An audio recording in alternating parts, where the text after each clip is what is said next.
football no there. Protocol there are rules about. Sure. You could dear grown will be second. That's one for so. They say a brand tail. You said that say you one second. Sure. Intimate she would be was here behind you. Now be to be for 2 minutes and some and Joe. So, as soon as possible.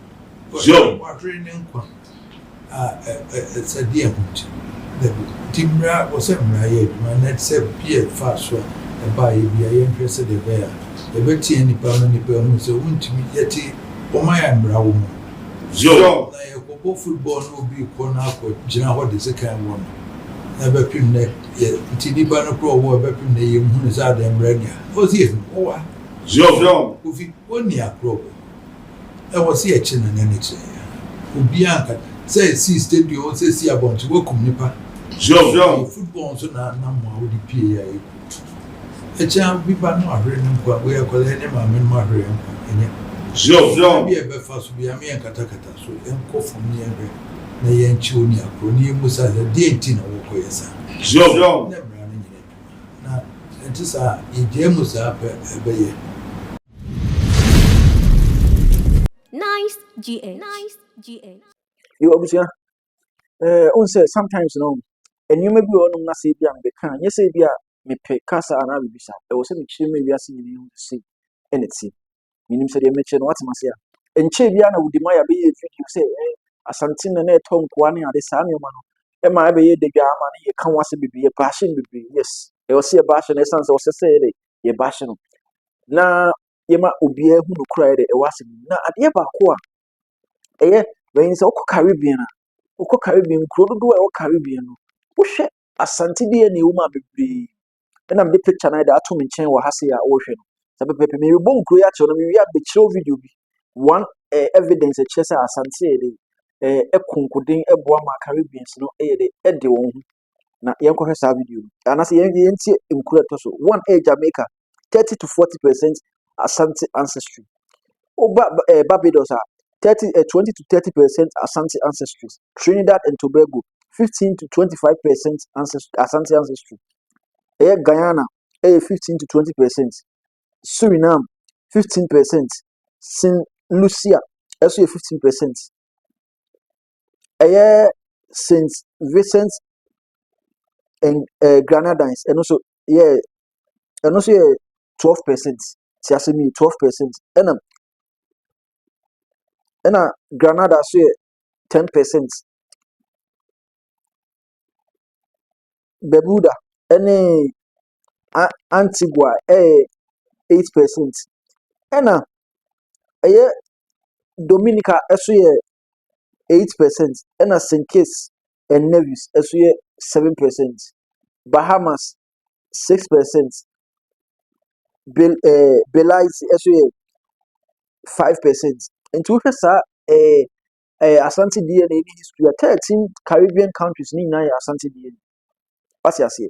Na yakase ye hwema ni yakase na ye kofa eslimfo no sa moment akofo obi daba be slave obede ato Asante no ni bisa wo obede no ato what like what me ato and our Asante kasa fluent enyum bi ewo ho no ma Asante mamuni e isakra mponi atumi sansan kroma ni ewu no cheche nkokoma what is happening that good then na uko Caribbean asanyo ni be popular ewo edu time bi kwa no ebi mumpu Brazil for ni the other Caribbeans ni bi ni some people in the Caribbean ni chire o mama e do Brazil ton South America mi wo bi sasa na sa enyum ni sa enyum no hwa omo Asante man na ebura no mo ye nkwa no se edu so mo ye adwuma na no mo ye do mo to sa enyum no the free o mo se de be ya because no mo ntiase ma enyum ni be ye popular abrofo ni nyampo ye de esu atoma edu me bi puro mo de wo mo de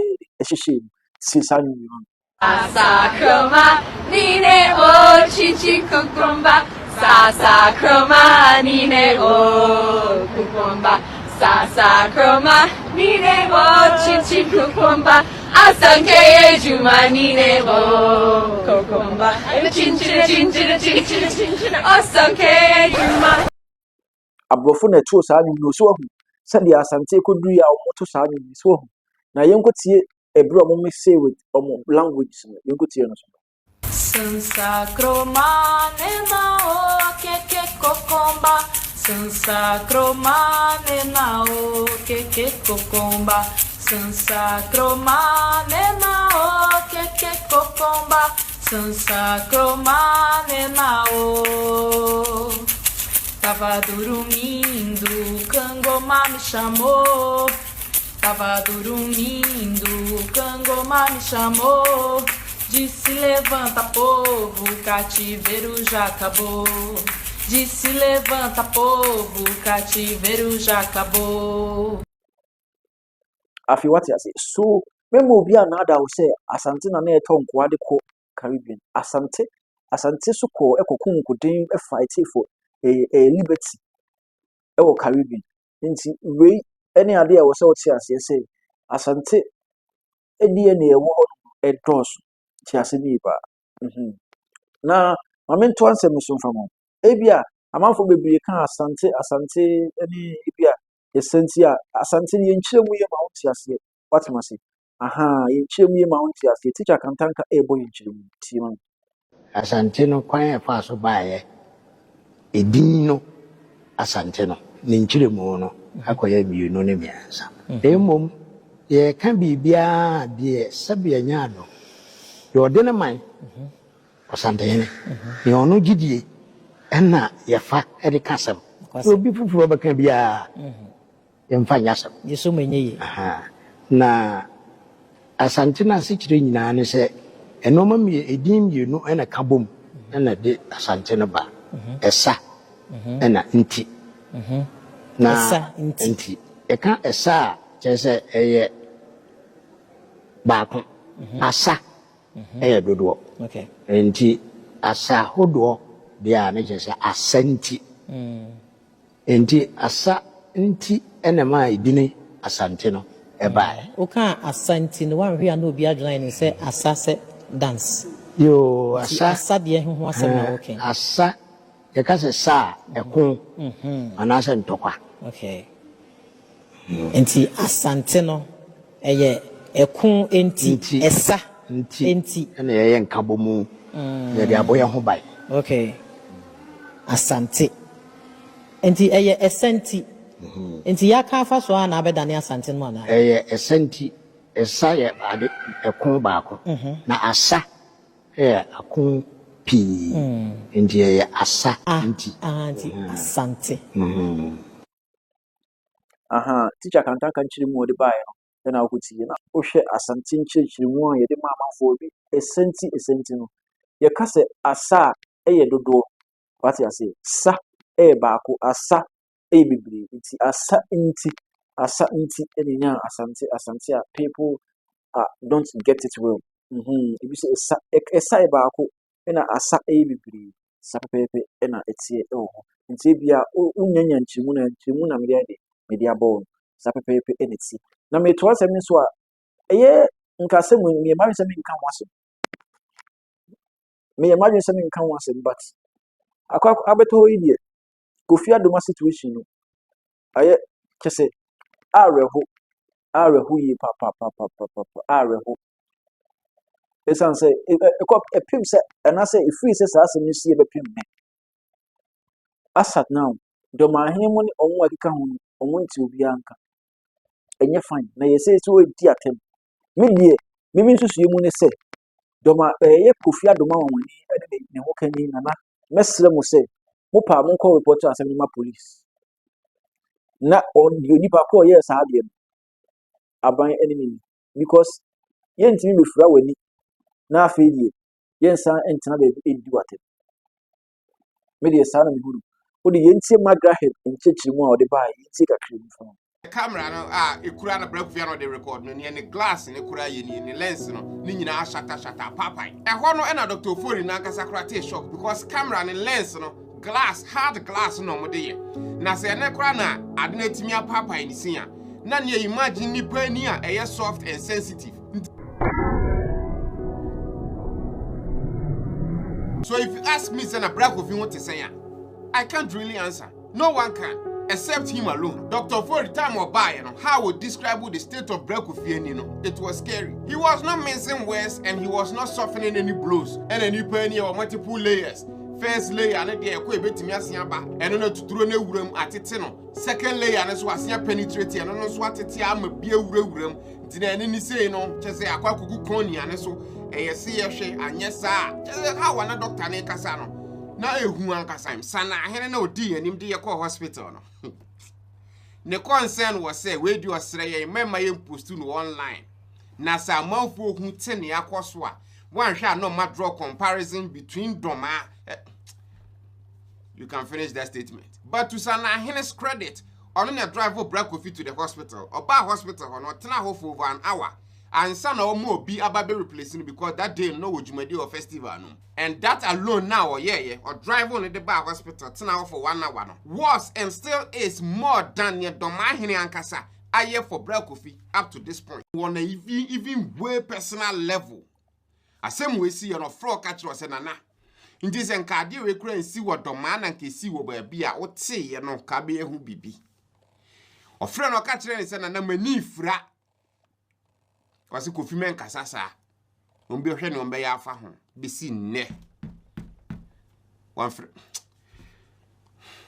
And then who's mine, Okra Okahon, and a ma Kofi back over this festival when you know Kukusi. So if not anything cranak, at least at the bare minimum, no, because it be a Kofi BB and Nuntia Domah for treating it like that. But I promise you that is not the case. So let's talk about other incidents happening with the exact same festival. Kwafie festival last year. Time committee chairman now we free no or Kofi in Nigeria fie no. Asem o kan ba ko ne say afi we di o mutututu no o ma ha o mo pa. Na sa no mututu de tete guy ba ko nso nsa during that same festival. Eno na mombe no mutufa ho. Nothing. Another one, Wodoma T Junction ne ko abamprade ase o mo palace ho no. There was an accident to be happening on the 19th of December. That day was Thursday. That same day na ye ko drew Doma enyumre no.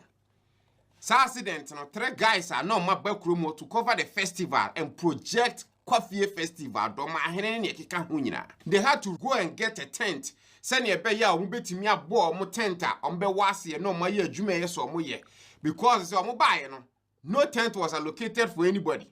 No media house tent was even allocated at the depot na meme wo ho ni bi. So drew baby no na ahemfofo bi no mo China na media house for ni nyina akwa nti nipa no mo kwa rent tent no won ho no nipa no obetu kwan from Doma to I think Accra was saying nti na ese sa nwumre no omukokwaje sa tent no omukọ akwaje tent no e na sa accident we see.